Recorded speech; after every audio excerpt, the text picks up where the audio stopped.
I see my kids maybe like 4 times a week.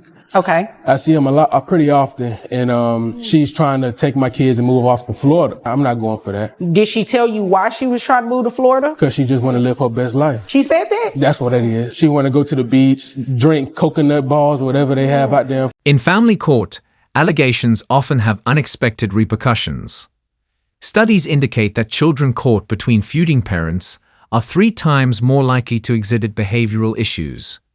This is now evident in their sons' escalating school fights and declining grades. I can't go. You know what I'm saying? Because I got to work. So could it be for a job? I haven't asked because when she told me that she wanted to move to Florida, I got so upset about the fact of losing my kids that I was like, are you moving to Florida for like vacation time or just so you can live your best life? Or because we in Texas, I'm in Texas, I'm a good dad. So what did she say to that when you said, are you trying to move to Florida to live your best life? She said, you shouldn't have messed up. I could tell you how we split up, but I kind of messed up. Mom stands before Judge Vonda, voicing serious concerns. Using a child's grades as leverage in a custody battle rarely strengthens a parent's case. Dad pushes back, pointing to his trucker schedule, 1 week on, 1 week off. Yet, as both parents scrutinize each other's romantic lives, the real harm falls on their child's fragile sense of stability. She was sitting in the front, I was sitting in the back. And I saw her and I said, man, I'm gonna have to put my bid in as soon as class is over. Bid, that's what they call it. Yeah, okay. I saw her in the hall and I came to her and my bid won. And we was together for years, Your Honor. We were together for years. We have 2 kids. We have a 5-year-old and a 10-year-old. Okay. Throughout the time, and as life just went on, we just started kind of fading, Your Honor. Yeah, it's very much I do this and you do that. And I think the fact that he didn't even bother to mention our children's names should tell you everything about our relationship. Well, he told me the ages. Yeah, well, that's great.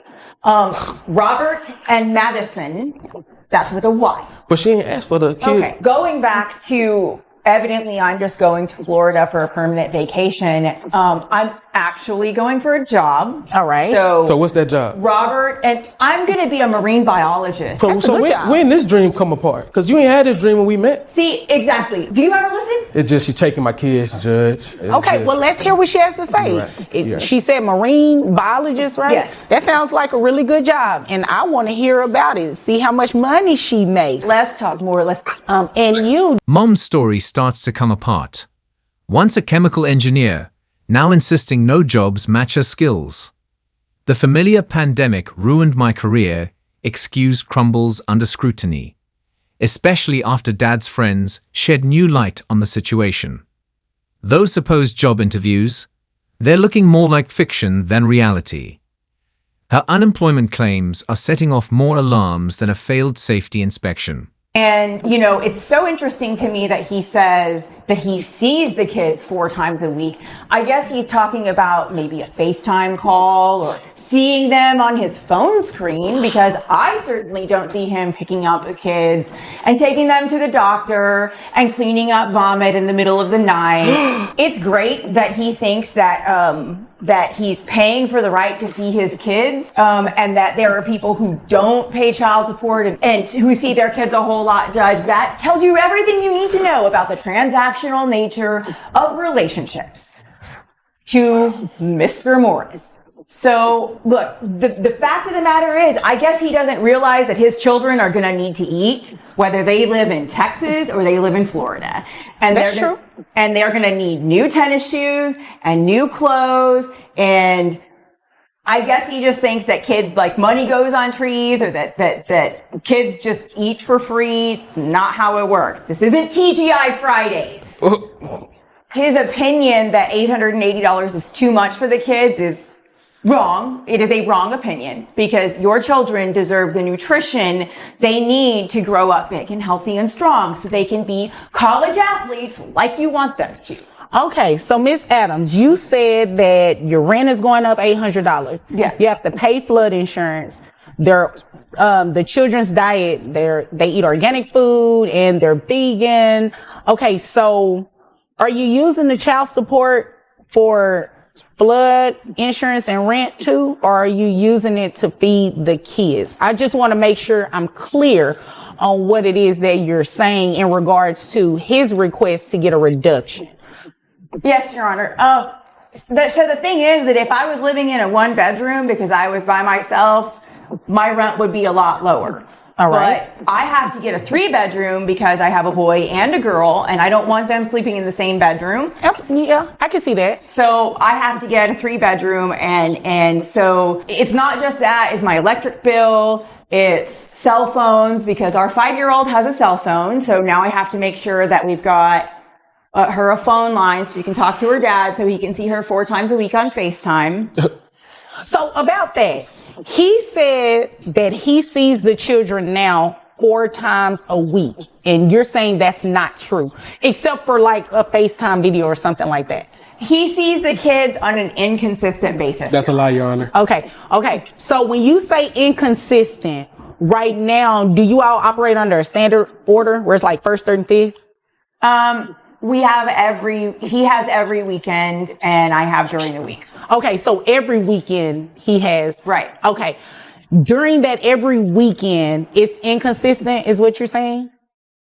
I mean, it's just all over the place. He just comes and goes and sees the kids whenever it's convenient to him, or maybe his girlfriend like turns him down for a date or whatever.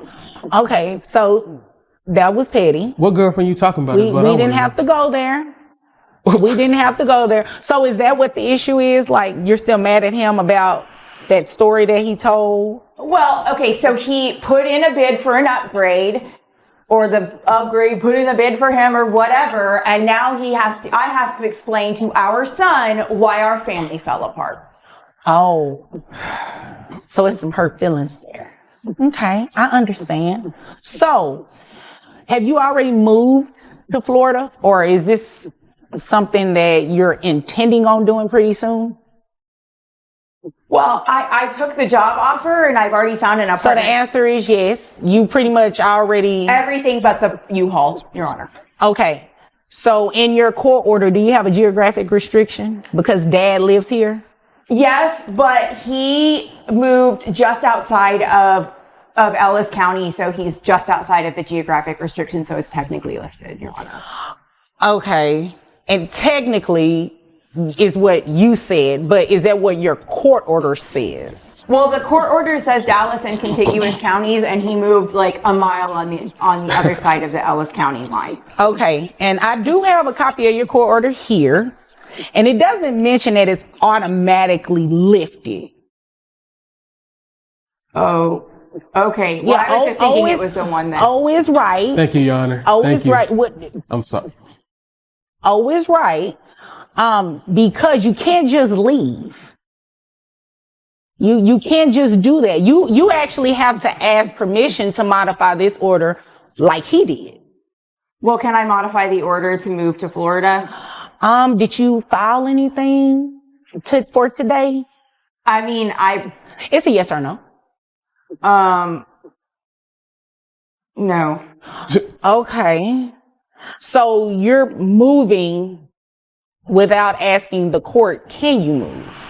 And dad is still living here. Well, I guess I just didn't understand the way the order was written, because I had heard that if he moved outside of where it said, then I could move out. Who did you hear that from? Did you Google? You did one of those Google searches? One of the Google lawyers told you that? Coming up next, a mother with a Pinterest-perfect life steps into the spotlight, pushing for a custody overhaul in a courtroom showdown. Who would have interpreted this order properly to you? You can't just move. So let me tell you what we're going to do, because I think this is the fair thing to do.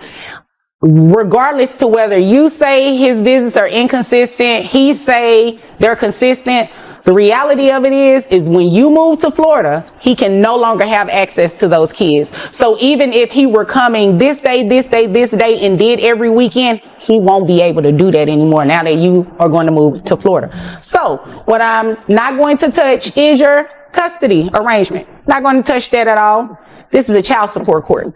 That has nothing to do with us, okay? So I'm not going to touch it at all. You are free to move to Florida. However, he's coming off child support.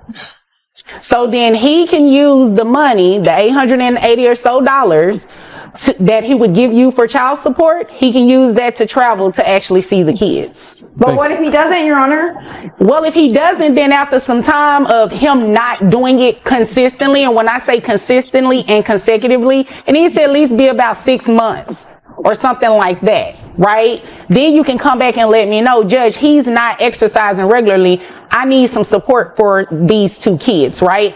But absent anything like that, I believe that's in the best interest of the children. And quite frankly, that's fair. You're moving without permission, right? Yeah. Which is a violation of your court order. So it's only fair that he stops paying child support. So beyond a reduction, he's coming off child support today. The mechanic confesses to starring in adult films, but swears he's not making a dime. Meanwhile, Mom isn't working at all. It's a familiar pattern. One parent exposes hidden income, while the other leans on support payments. Sara mama. From DVDs to income verification, Mom's push for more support takes an unexpected twist. In family court, digging into a parent's hidden earnings often brings their own financial decisions under the microscope. Sara mama. As the judge presses Mom on her unemployment and living situation, a familiar pattern emerges. One parent demands transparency, yet their own lifestyle choices spark scrutiny.